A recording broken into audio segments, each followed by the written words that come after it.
ಮಕ್ಕಳಿಗೆ ಬೆಳಗ್ಗೆ ಬರೋಂಥ ಬಿಸಿಲಿಗೆ ಇಡೋದ್ರಿಂದ ಎಷ್ಟು ಬೆನಿಫಿಟ್ಸ್ ಇದ್ದಾವೆ ಅಂತ ಈ ವಿಡಿಯೋದಲ್ಲಿ ತಿಳ್ಕೊಳ್ಳೋಣ. ಸೊ ಇವತ್ತು ಸಂಡೇ ಆಗಿರೋದ್ರಿಂದ ನಾನು ಜಿಮ್ಗೆ ಹೋಗಿರಲಿಲ್ಲ. ಸೊ ಬೆಳಗ್ಗೆ ಸ್ವಲ್ಪ ಲೇಟಾಗೆ ಎದ್ದು ನಾಷ್ಟ ರೆಡಿ ಮಾಡಿಕೊಂಡು ಒಂದೇ ಸತಿ ಹೊರಗಡೆ ಹೋಗಿ ಕೂತ್ಕೊಂಡ್ವಿ. ಯಾಕಂದರೆ ಈ ನಡುವೆ ನಿಮಗೆ ಗೊತ್ತು ತುಂಬ ಚಳಿ ಇರುತ್ತೆ ಮತ್ತು ಬೆಳಗ್ಗೆ ಬರೋಂಥ ಬಿಸಿಲಿಗೆ ಮಗುನ ಇಡೋದು ತುಂಬಾ ಇಂಪಾರ್ಟೆಂಟ್ ಆಗುತ್ತೆ. ಸೊ ಡೈಲಿ ನಾನು ಮಾರ್ನಿಂಗ್ ಬ್ರೇಕ್ಫಾಸ್ಟ್ ಮಗುಗೆ ಹೊರಗಡೆನೇ ಕರ್ಕೊಂಡು ಹೋಗಿ ತಿನ್ನಿಸ್ತೀನಿ. ಯಾಕಂದರೆ ಎರಡೂ ಕೂಡ ಆಗುತ್ತೆ, ಮಗುನ ಬಿಸಿಲಿಗೆ ಬಿಟ್ಟಂಗೂ ಆಗುತ್ತೆ, ಹಾಗೆ ಊಟನೂ ಮಾಡ್ಸಂಗಾಗತ್ತೆ.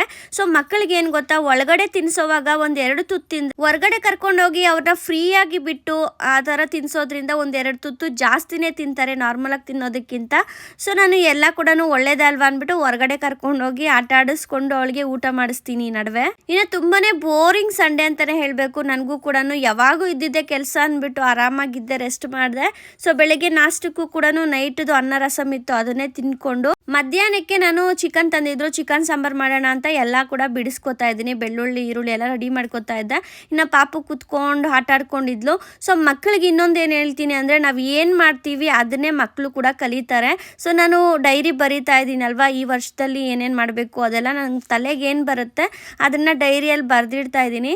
ಸೊ ಪಾಪು ಕೂಡ ನೋಡಿ ಅದನ್ನು ಅವಳು ಕೂಡ ಪೆನ್ನು ಮತ್ತು ಬುಕ್ ಬೇಕು ಅಂತ ಅದರಲ್ಲಿ ಗೀಚೋದಾಗಿರ್ಬೋದು, ಸೊ ಅದನ್ನು ಮಾಡ್ತಾ ಇರ್ತಾಳೆ. ನಮ್ಮ ಮಗುಗಂತೂ ನಿಮಗೆ ಗೊತ್ತು, ನಾನು ಮೊಬೈಲ್ ಕೊಡೋದೇ ಇಲ್ಲ ಆ್ಯಂಡ್ ಅವಳು ಕೇಳೋದೇ ಇಲ್ಲ. ಯಾಕಂದರೆ ಮಕ್ಕಳಿಗೆ ನಾವು ಮೊಬೈಲ್ ಕೊಟ್ಟು ರೂಢಿ ಮಾಡಿಸಿದ್ರೇ ಅವ್ರಿಗೂ ಗೊತ್ತಾಗೋದು ನನಗೆ ಮೊಬೈಲ್ ಬೇಕು, ಕೇಳಬೇಕು ಅಂತ. ನಮ್ಮ ಪಾಪು ಅಂತ ನಾನು ಹೇಳಿದ್ನಲ್ಲ ಲಾಸ್ಟ್ ವ್ಲಾಗಲ್ಲಿ, ನಾವೇ ಮೊಬೈಲ್ ನೋಡಿದ್ರು ಕೂಡ ನೋಡಕ್ಕೆ ಬಿಡಲ್ಲ, ಸೈಡ್ ಗಿಡಿ ಅಂತ ಇಡಿಸ್ತಾಳೆ. ಸೊ ಯಾಕಂದರೆ ಅವಳಿಗೆ ರೂಢಿನೇ ಇಲ್ಲ ಮೊಬೈಲ್ ನೋಡಿ, ಆ ಥರ ಇರುತ್ತೆ. ಇನ್ನು ಸ್ಕ್ರೀನ್ ಟೈಮ್ ಅಂದರೆ ಟಿವಿನ ಸ್ವಲ್ಪ ಹೊತ್ತು ಹಾಕ್ತಾ ಇದೆ, ಬಟ್ ಇವಾಗ ಅದನ್ನು ಕೂಡ ಅವಾಯ್ಡ್ ಮಾಡಿದ್ದೀನಿ. ಸೊ ಆಡ್ಕೊಂಡು ಅವಳ ಜೊತೆ, ಇಲ್ಲಾಂದರೆ ಅವಳೇ ಆಡ್ಕೊಂಡಿರ್ತಾಳೆ. ಮೊಬೈಲ್ ಕಂಪೇರ್ ಮಾಡಿದ್ರೆ ಟಿವಿ ಬೆಟರ್ ಅಂತ ಹೇಳ್ತೀನಿ, ಆದರೆ ಟಿವಿ ಕೂಡ ಡೇಂಜರೇ. ಜಾಸ್ತಿ ಹೊತ್ತು ಮಕ್ಕಳನ್ನ ಟಿವಿ ನೋಡೋದಕ್ಕೂ ಬಿಡಬಾರ್ದು, ಕಣ್ಣು ಕೂಡ ಪ್ರಾಬ್ಲಮ್ ಆಗುತ್ತೆ. ಲೈಕ್ ಯಾವಾಗಾದರೂ 5 ಮಿನಿಟ್ಸ್ 10 ಮಿನಿಟ್ಸ್ ಬೇಜಾರಾದಾಗ ಹಾಕ್ಬೋದು, ಬಟ್ ಡೈಲಿ ನಾವು ಮಗುಗೆ ಟಿವಿ ನೋಡ್ತಾಳೆ ಅಂದ್ಬಿಟ್ಟು ಹಾಕೋದು ಆ ಥರ ಎಲ್ಲ ಮಾಡ್ತಿದ್ರೆ ಅದಕ್ಕೂ ಕೂಡ ಅಡಿಕ್ಟ್ ಆಗಿಬಿಟ್ಟು ಟಿವಿ ಹಾಕಿ ಅಂತ ಕೇಳ್ತಾನೆ ಇರ್ತಾರೆ. ಸೊ ಅದು ಕೂಡ ಪ್ರಾಬ್ಲಮ್ಮೇ. ಅದಕ್ಕೆ ನಾನು ಇವಾಗ ನಮ್ಮ ಪಾಪುಗೆ ಜಾಸ್ತಿ ಟಿವಿ ಕೂಡ ಅವಾಯ್ಡ್ ಮಾಡ್ತಾ ಇದ್ದೀನಿ. ನಾವೇನಾದರೂ ಕೆಲಸ ಮಾಡೋವಾಗ ಮಕ್ಕಳನ್ನ ನಮ್ಮ ಮುಂದೆ ಕೂತ್ಕೊಂಡು ಏನಾದರೂ ಕೆಲಸ ಮಾಡೋದಾಗಿರ್ಬೋದು, ಇಲ್ಲ ಏನಾದರೂ ಆಗಲಿ, ನಾವೇನಾದರೂ ಮಾಡೋ ಟೈಮಲ್ಲಿ ಮಕ್ಕಳನ್ನ ನಮ್ಮ ಜೊತೆ ಸೇರಿಸ್ಕೊಂಡು ಕೆಲಸ ಮಾಡೋದ್ರಿಂದ ಮಕ್ಳಿಗೂ ಬುದ್ಧಿ ಚೆನ್ನಾಗಿ ಬರುತ್ತೆ. ಲೈಕ್ ಅವ್ರಿಗೂ ಯಾವ ಥರ ಮಾಡಬೇಕು, ಹೆಂಗೆ ಮಾಡಬೇಕು ಎಲ್ಲ ಗೊತ್ತಾಗುತ್ತೆ.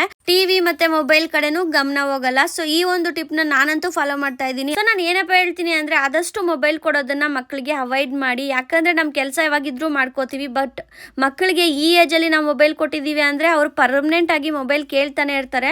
ಸೊ ಊಟ ಮಾಡೋಕ್ಕೂ ಮೊಬೈಲು, ಮಲಗೋದಕ್ಕೂ ಮೊಬೈಲು, ಈ ಥರ ಮಕ್ಕಳದ್ದೇನು ತಪ್ಪಿರಲ್ಲ. ಸೊ ನಾವು ಮಾಡೋವಂಥ ಮಿಸ್ಟೇಕಿಂದ ಮಕ್ಕಳು ಅಡಿಕ್ಟ್ ಆಗ್ತಾರೆ ಅಷ್ಟೇ. ಸೊ ಆದಷ್ಟು ಮಕ್ಕಳಿಗೆ ಟೈಮ್ ಕೊಟ್ಟು ಆಟ ಆಡ್ಸೋದಕ್ಕೆ ನೋಡಿ, ಮತ್ತು ಅವ್ರನ್ನ ಮೊಬೈಲಿಂದ ದೂರ ಇಡಿ ಅಂತ ಹೇಳ್ತೀನಿ. ಸೊ ಇವತ್ತಿನ ವ್ಲಾಗು ಇಲ್ಲಿಗೆ ಎಂಡ್ ಆಗ್ತಾ ಇದೆ. ನೆಕ್ಸ್ಟ್ ವಿಡಿಯೋದಲ್ಲಿ ಸಿಗ್ತೀನಿ. ಬಾಯ್.